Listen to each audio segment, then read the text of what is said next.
But yeah, AI is taking jobs instead of.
data centers, coming up next.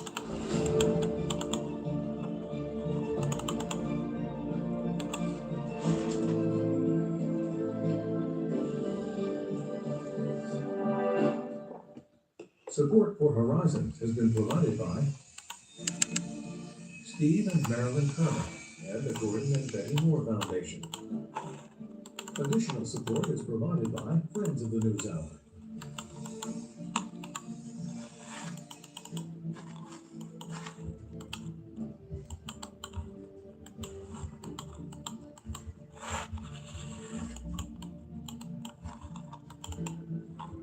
This program was made possible by contributions to your PBS station from viewers like you. Thank you. From the David and Rubenstein studio at WETA in Washington, here is William Branham. Welcome to Horizons. We're going to do a deep dive today into the controversies around the explosion of artificial intelligence data centers. If one is or has been built in your community, you likely know what I'm already talking about. Hundreds of billions of dollars are being spent right now constructing massive facilities to house and run the computers that are needed for the spiking demand for artificial intelligence. These centers are being built across the country, with a particular concentration in Virginia, Texas, California, and Illinois. The biggest ones, so-called hyperscale plants, like Meta's Hyperion plant in Louisiana, could have a footprint nearly as big as Manhattan. The leading tech giants, Meta, Google, Amazon, and OpenAI, among others, are in a breakneck race to get their centers up and running, each hoping to seize the advantage and become a dominant supplier of AI.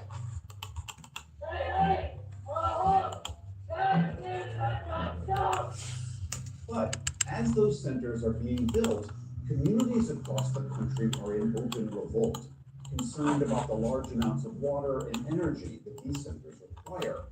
And it's a bipartisan backlash, with citizen activists pushing back at the speed of construction, concern over pollution and rising utility bills, and the often opaque deals and tax breaks given to companies by their local officials. According to one poll, 7 in 10 Americans would oppose a data center being constructed in their community, and the majority would support a national moratorium on building more. Given all of it, time to examine the claims swirling around data centers, get a little clarity about their building. And for that, Michael Weber. He's a chair at both the OBJ School and the Department of Mechanical Engineering, both University of Texas at Austin. He served as an officer and consultant for several tech and energy companies, including some in the AI business. And he's the author of the book Power Trip, The Story of Energy, which was also made into a multi-part series on PBS. Michael Weber, so good to have you on the program. I want to get into all these pros and cons and accusations and defenses about these things. A is broken. Every day, people juggle so many different tools just to get work done. A simple task turns into a time-consuming mess because work sprawl has scattered the tools and context we rely on. And the trend toward bundling software isn't addressing the root of the problem. The system's broken, and it's wasting our time. 8 years ago, we started with a mission to save people time from switching between a bunch of different applications. But we knew the answer wasn't just bundling a bunch of tools together. We needed to rethink how software was built entirely. To solve the root of the problem, we built a single, flexible platform with powerful primitives that can be shared to build multiple first-class products inside of one app. We call this convergence. It's allowed us to deliver products at an extremely high velocity. And now, residents are pushing back against the rapid growth of data centers for AI across the U.S. The growing concern about the environmental impacts on communities.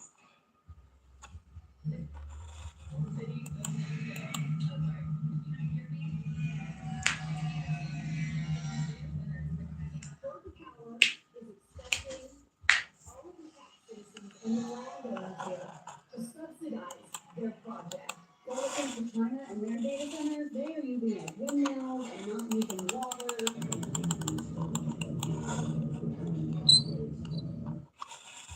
And we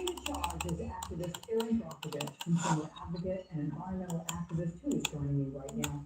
Also good to have you back on the show, Aaron. Thanks for joining us. And look, everybody knows you famously battled a giant gas company out for trade, and that must be from Julia Roberts. And now you are tackling AI.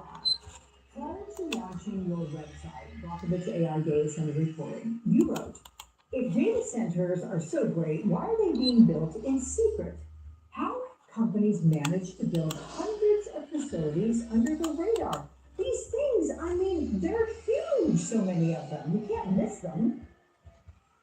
Yeah, no, so, the whole thing started for me when I had 30 individual emails from one community about data centers. That's usually a signal for me that something is going on. And so I wanted to see the bigger picture about what was happening with data centers, so that's why we created the map.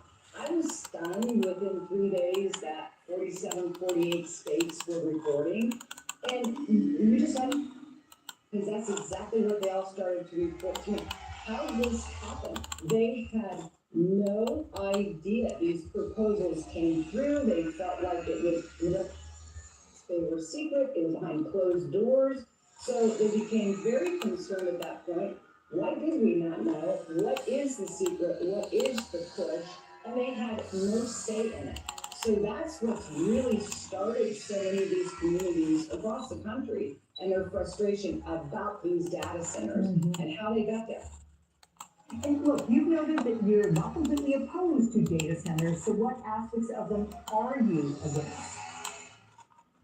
Oh, well, we're all concerned about data centers. I think there's a conversation here about AI and data centers. This isn't necessarily a conversation about AI. This is about the data centers and where you're placing them. And they're being placed on top of schools, on top of residents, in hospitals, in locations. And again, you said these things are monstrous.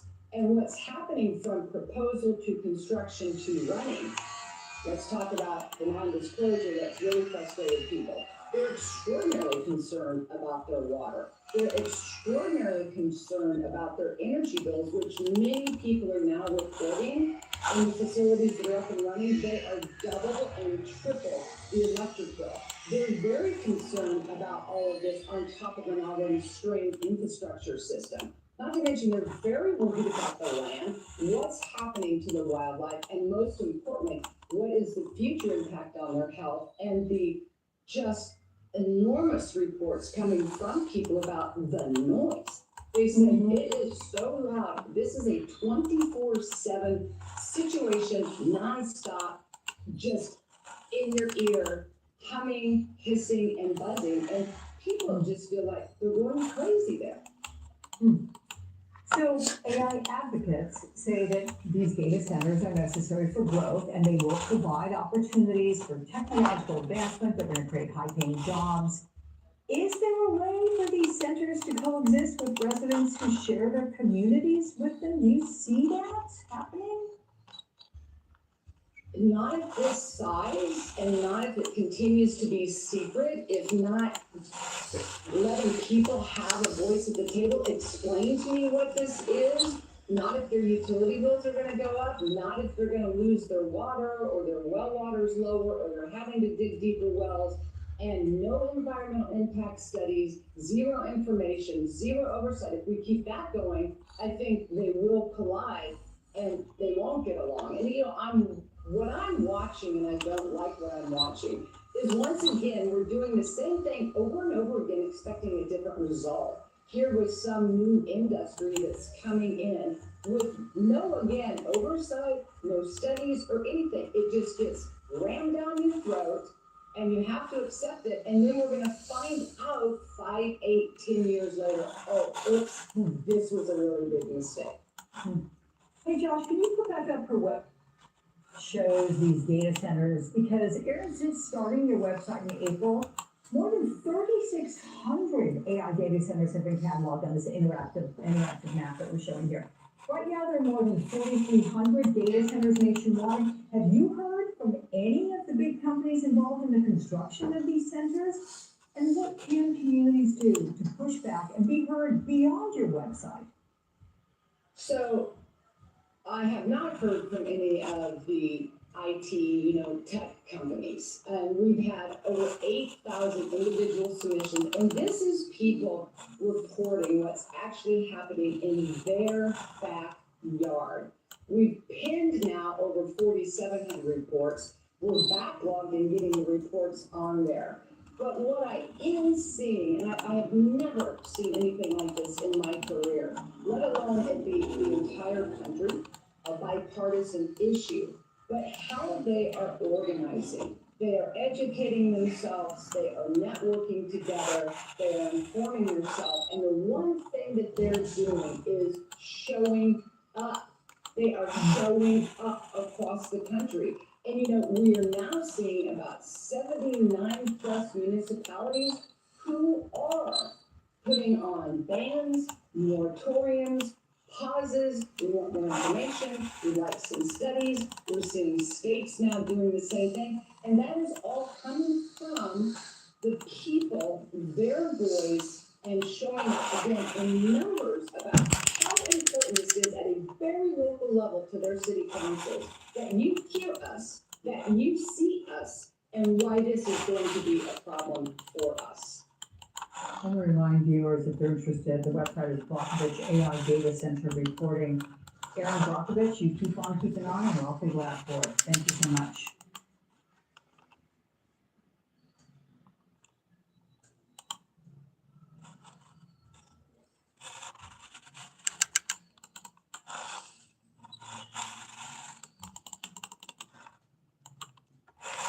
Type a question into ChatGPT and it spits back an answer in 2 seconds. It feels like magic, but it's not magic. Your query goes into a giant building like this. We're good. No.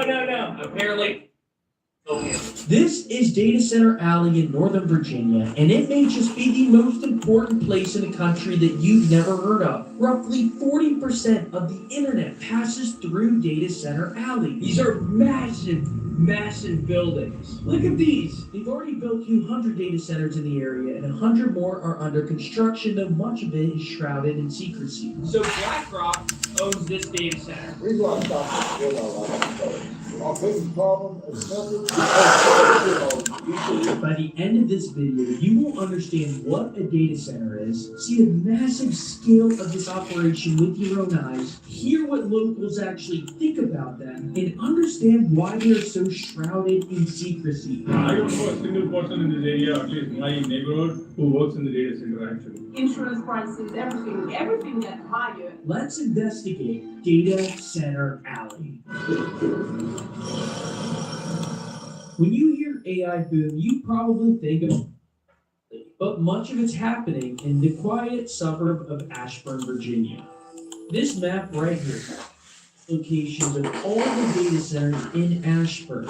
Northern Virginia has more hyperscale data centers, the kind needed for ChatGPT and other major AI companies, than any other city in the world. So why do they call this area Data Center Alley? Oh, most of the data centers are near to the highway and there's a big chasm. There's like 120 that are built now that are here in this area. This is the highest level in the world of data center concentration. There may be positives, that's why they're here in the first place, but it's like opening the door to a huge monster that we don't know how to deal with. I cannot describe to you how massive these data centers are. And it is just unbelievable how huge these are. We're like shocked driving through this. This facility here, this is just an example of one of the 200 data centers in Loudoun County. But this is just a massive facility. Here's another one. Over 40% of Virginia's electric grid goes to power buildings like this one. BlackRock owns this data center. Before we get to the security guys confrontation though, you need to have a better sense of what happens at these data centers and hear why the residents we talk to don't like them. Then you can hear his argument supporting them. It's our national security in the United States. So, what does happen inside these data centers? A data center is the brains of the internet, the engine of It is a giant building with a lot of power, a lot of cooling, and a lot of computers. Row upon row upon row of machines. Data centers are the physical backbone of digital infrastructure, housing servers and the equipment to run everything from AI and basic internet functions. These data centers generate enormous amounts of money for the county, so locals must be thrilled, right? Loudoun County gets $1 billion a year from the 200 data centers that are in Loudoun County. That means that every data center in Loudoun County generates about $5 million a year in tax revenue. Well, they're planning on building a strong, like something that is huge. That we Oh, just this don't the know what power it's line like. thing, like Yes, 450. yes, So yes. they want to build a massive power tower here. Yes, By- people looking at their mind, rightly so. Yeah, I would not want my kids to be exposed to that kind of, yeah, and it's dangerous. I mean, kids are kids. yeah. They make touching, they get kind of, I mean, they are children. I'm gonna share my opinion, I'm happy to share it, but I don't think it matters, because I'm not the big dog, I'm no one. So simply put, for people who are they're deciding on building this massive tower. Yeah. And of course, Amazon's putting money to support it. Yeah. The residents may not support it, but you're saying that Amazon's probably gonna win that fight. I mean, I don't see how not. Have you seen electric prices go up? Have your Yes, electric bills? yeah, and insurance prices, everything. Yeah. To the point that I noticed, HOA, everything gets higher almost every 3 months. Literally, Butt's campaign is running on underground power lines. That's how big of an issue these power lines are here. We're seeing a lot of petitions like this one, nopowerlines.org. People saying too much power infrastructure, we're tired of it. I don't know a single person in this area, at least my neighborhood, who works in the data center actually. What's your take on the explosion in data centers around here? You know, I really did not expect this to happen. I moved here like maybe 15 years back. When I came through Loudoun County to this community, that place was completely empty, but it's all data centers. I know people here are really concerned about, noise pollution, electricity rates going up, water problems maybe in the future because of the usage of the data centers. So a lot of concerns, but then I think I'm somewhere in the middle. We need development at the same time. We cannot be concerned about things that we really don't know what's going to happen. So there are two things, right? Again, to it, the data centers contribute a lot to the tax, which has helped Loudoun County keep the property taxes low. But at the same time, with the power lines running through the communities, it's surely going to bring down the value of the homes. So the power lines are going to run through Loudoun County Parkway. It's a nice road right now. If those 500 kV power lines are going to be laid out there, it's going to look ugly, basically. Other than the health concerns. If the data centers don't employ a lot of people. They employ very, very little people. So it's like, to run a huge data center, you may need like 40, 50 people. But it's not like, 100,000 square foot facility, you don't have thousands of people working for them. It's true. He's exactly right. Data centers typically employ 50 full-time workers in their 250,000 square foot facilities. The majority of jobs they do create are temporary construction jobs, up to 1,500 per site. Building one will employ roughly 1,500 workers. And so what are the perspectives of homeowners who live around here? The perspective is value of the home going down. That's the main focus. They don't want the high wires. And as a parent myself, I'd be worried about it. Yeah. How close to the school system is going to be. Because that puts off the sound. Yeah. So what's the vibration? How bad is the vibration? It's like living next to the airport. When you take off, you hear that plane take off. You're like, we hear about it and we get complaints about it, but it's not much we can do. It's not that big of vast employment. Yeah. It's just storage. Yeah. That's what you get. But the real question is, why are they all in northwestern Virginia? We met up with the Roca reader and local named Patrick to discuss. What's the next time, Max? Oh. See See, I was always curious when the data centers popped up like 5 years ago. I noticed them.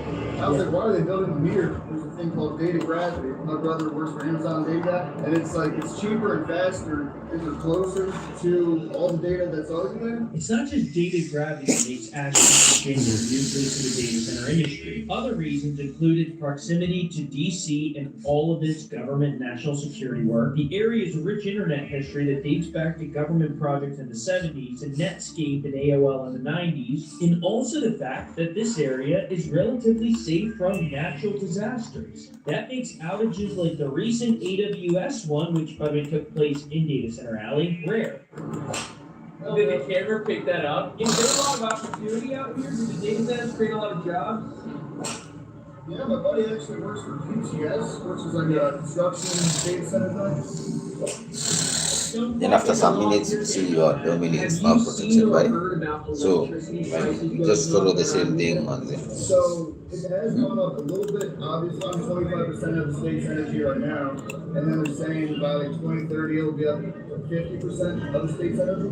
So that's definitely a consideration, like one of the bigger implications, I would say. By the way, this isn't Patrick's first time in front of a big internet audience. He went mega viral years ago with this high school goal. By the way, we did not cherry pick these conversations. Our mission at Roku is to capture the world without bias or fear. If you support that mission, please make sure to hit subscribe. Also, consider becoming a member to support our original journalism by clicking in the link in our pinned comment or description. You'll get unbiased news delivered to your inbox daily or in our daily app. In fact, Ash.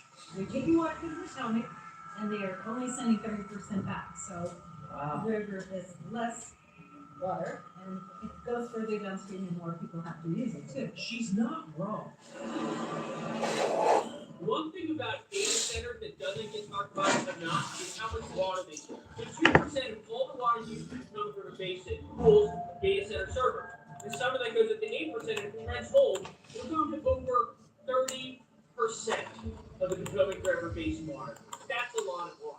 Indeed, the environmental costs of data centers are substantial. They affect locals both from an energy perspective and from a water perspective. And it's not just folding in Loudoun County, the home of Ashburn, but also in the nearby Prince William County, where many new data centers are being built.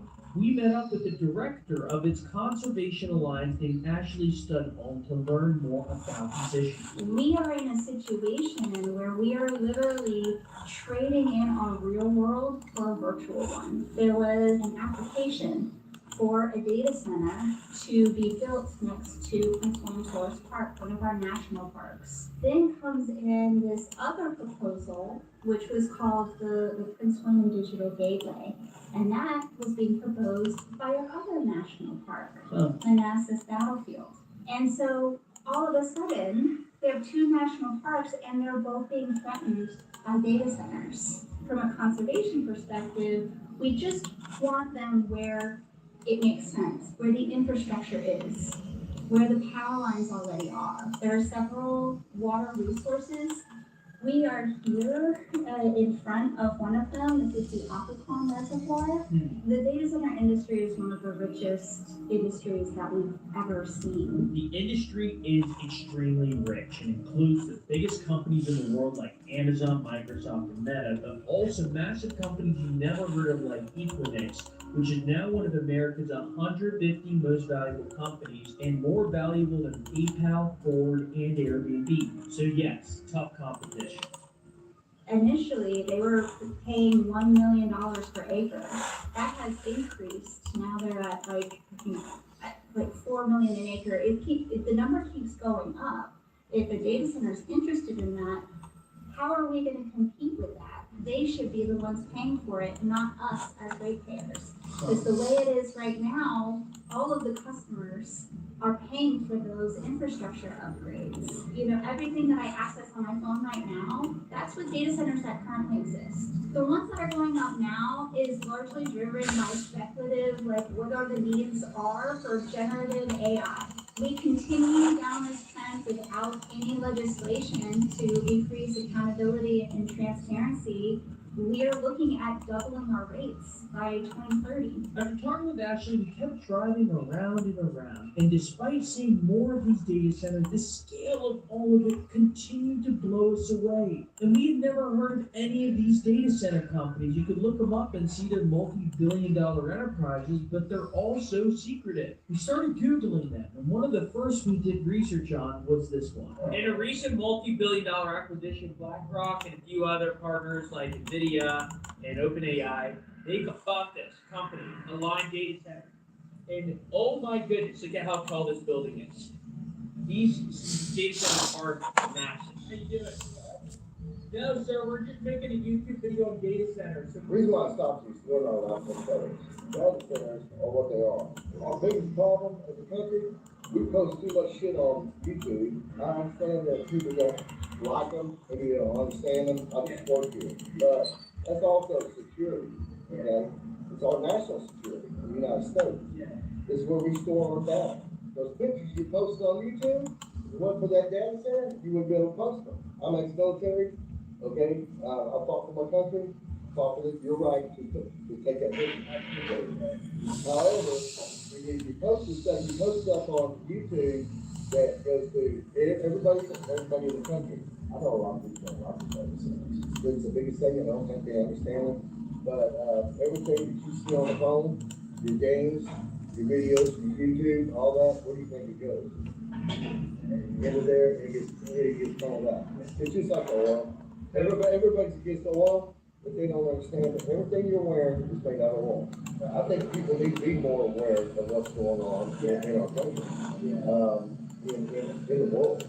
Also, people were taking pictures. I think the last is, 1,000 more. So despite all the water, power, health, societal, and other costs of these data centers, this construction manager is right. You depend on data centers for your daily life.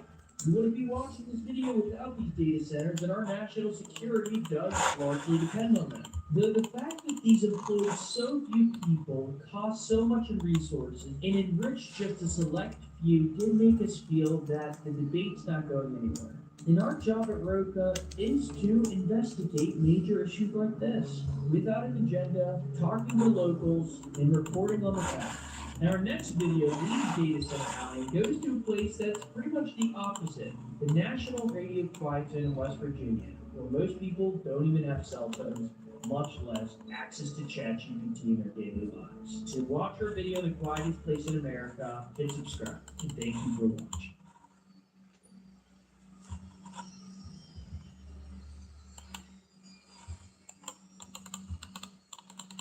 Make complex ideas easy to understand and are incredibly effective at teaching and selling. But instead of telling you about how lazy you are, yes, okay.